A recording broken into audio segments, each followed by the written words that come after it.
Alright, today we're taking out the old Super Game Boy 2 and playing us a little bit of Metroid 2, Return of Samus. This is actually my absolute favorite Metroid game. Favorite 2D Metroid game. I'm a huge fan of the first Metroid Prime. I'd probably be a big fan of Metroid Primes 2 and 3 had I played them. I've been waiting till I beat Metroid Prime 1. Look at that, I'm already off on a tangent. Today we're here to play Metroid 2, The Return of Samus for Game Boy.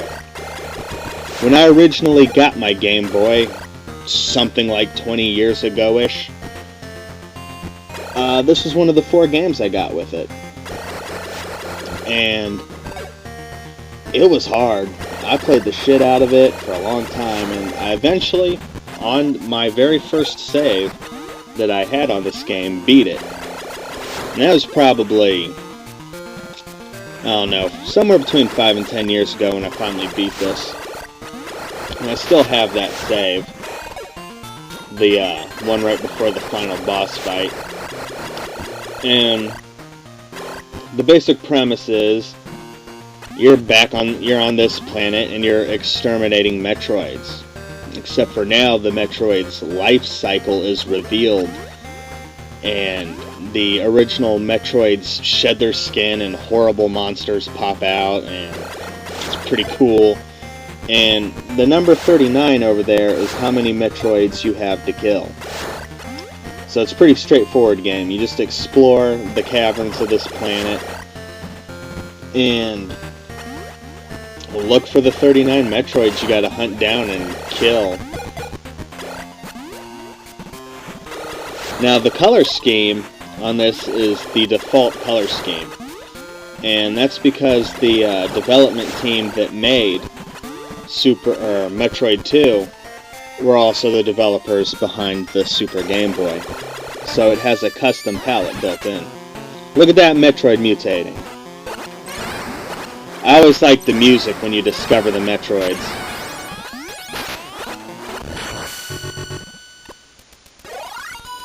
And I think the graphics in this game are fantastic. This is one of the very early Game Boy games. It looks great.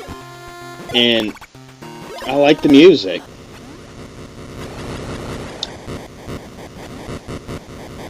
Now see, what's happening now is the lava pits are draining down.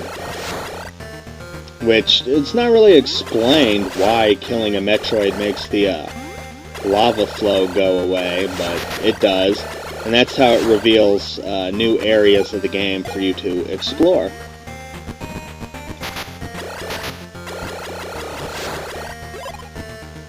Yeah, I've always really liked the music in this game.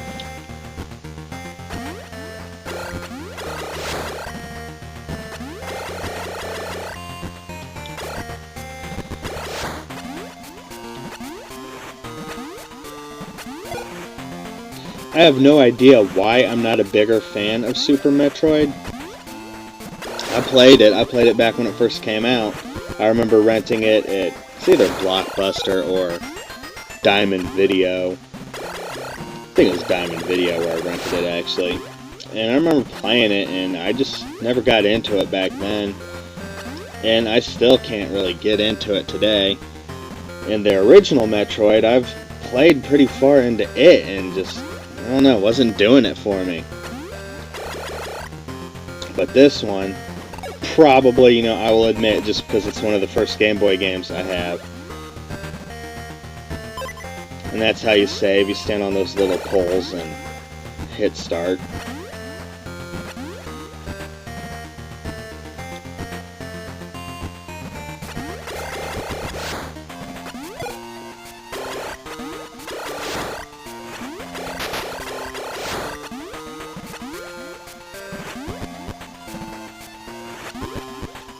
But if you've played any of the other 2D Metroid games, this is very familiar. You run around, you shoot things, you encounter bosses, and you gotta hunt down the Metroids, and you gain power-ups and sweet abilities.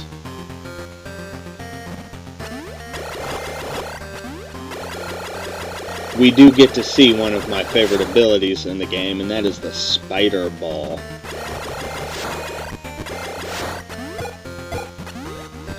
That's where Samus turns into a big old ball and gets sticky and can climb up walls. It sounds pretty nasty when you say it like that. That down there is the lava that just went down, revealing this new area that we're exploring. Earlier, had I gone this way, the lava flow, or whatever that is, would have been higher, and wouldn't have been able to come down here without dying.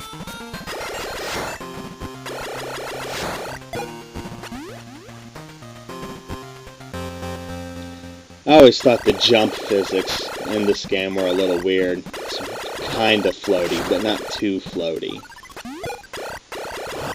I guess it is an alien world. The gravity can be however the hell it wants to be, right?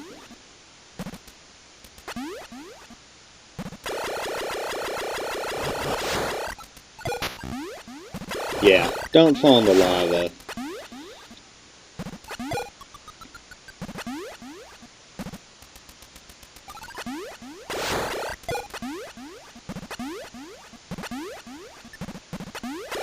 I don't know, it's weird in the parts of the game where there's no music. Kind of gives off a creepy vibe.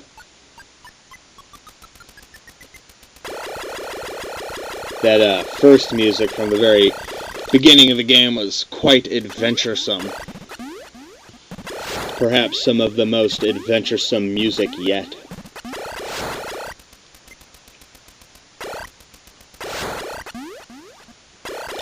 These enemies always pissed me off. For whatever reason, I've always remembered when I was a kid and playing this game, I always hated those guys.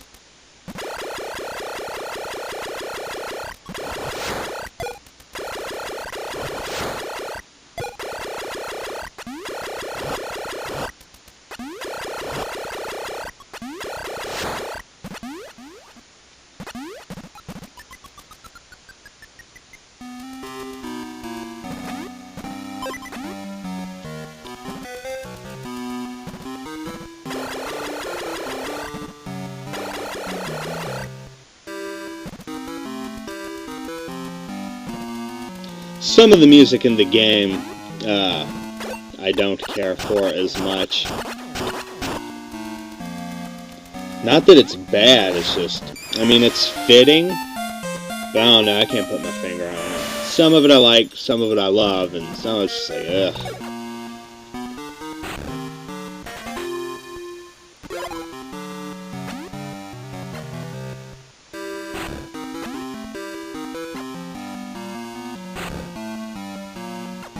But yeah, I definitely think this is hands down better than the first Metroid.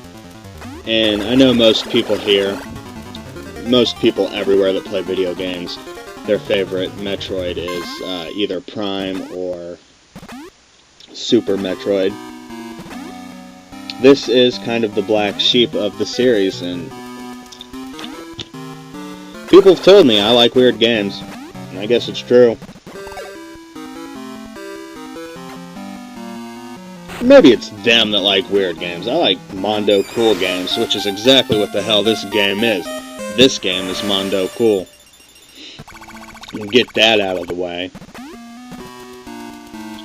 It's definitely a Mondo Cool game. If you have a Game Boy, Game Boy Color, Game Boy Advance, if you have a Super Nintendo with the Super Game Boy, or if you have a Game Boy player to go with your GameCube, just pick this up. There's a lot of systems you can play this on. I'm willing to bet you have at least one of them. Unless you're a really hardcore Sega fanboy. Or some sort of weird hardcore 3DO only type of guy, which I'm sure there's one out there.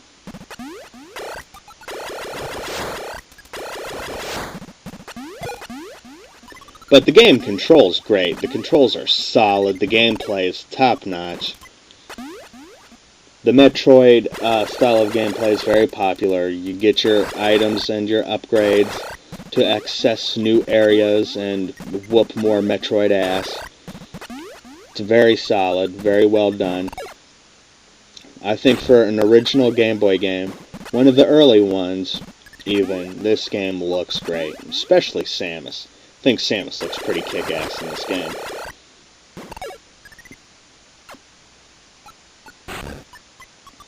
Probably the biggest tip I can give anyone for this or any other Metroid game, bomb everything.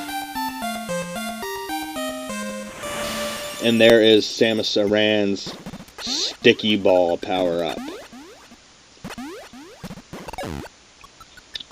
Spider ball, spider ball. I can't even believe I started that. And I'm not gonna finish it.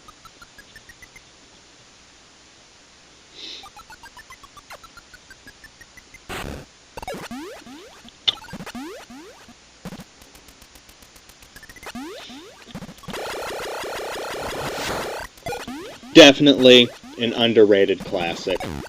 There's plenty of people out there that like this game, but amongst Metroid fans, this is usually at the bottom of the pile, and it's a goddamn shame.